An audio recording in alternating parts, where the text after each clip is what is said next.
Nis, tá muid a méadú tí pointe 5.79 fa fiche sé. Ná bach leis an pointe deachil se go dtíon nó méid dearnach. Fit a sortal amach nar tan sama lug diantad. Anis, scríb amach an sam faoine chéile, din gún si ghfuil na hifrachaí faoine chéile gart, agus beocht a físapap a réitiad nó do bhlantar. Tá me go le clúdach an dó, so me go le méadú fá sé. Nis, tá tablaí sé canna líon dachar, so tá biló gaman se rúm, le gur féile me hecail má tá gá. Nis, sé fá 9, well, me go le seiceáil sé fá 9.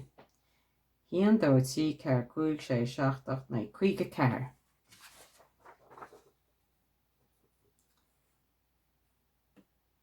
Cuige ceir. Sé fá 7. Well, tá sé sin aróla sam mar dóla muid a sin ceircha dó. Agus 5. Ceircha dó, ceircha tí, ceircha ceir, ceircha 5, ceircha sé, ceircha 7. Ceircha 7. Sé fá 5, well, fit mo tablaí 5 ó úsáid, tá sé sin éasca. 5 de, 5 de fiche, fiche 5 tíocha. Agus ceir, sin tíocha ceir. Sé fá tí, fit mo tablaí tí úsáid, tí sé 9, 2, 5, 8.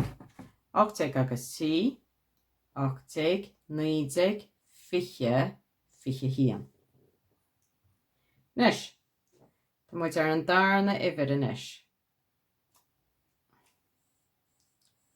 Tá muid a méadú fá fiche in ar ire, cíne sé sin go gaiitú an nád se scríb síos. Nis, ó tablaí dó bra éasca tar sta bhils go maithain. Dó fá 9 sin 8.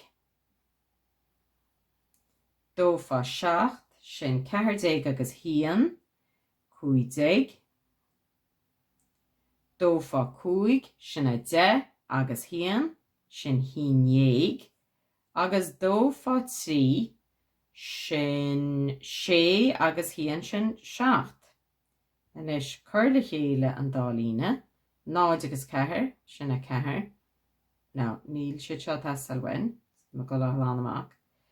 8 agus 7 sin 8, 9, 10, 12, 13, 14, 15. 5 agus 4 sin an 9 ná din dearmad ar a gceann sin. 5 agus 4 9 agus hían 10. Hían dó tí 7 agus dó 9. Nis, freaga furta ná 9 tí 9 5 4 ach tá ar an déile leis a buinte deachil. Nis, séir díonlans tú ná cúdaíonn tú céimhfeid iver atá tíobh hir gan pointe deachil. Tá san seo hían dó tí.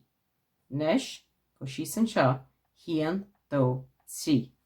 Tá tí iver tíobh hir gan pointe deachil mar sin ar freagra ansmuid ná 9 tí pointe 9 5 4.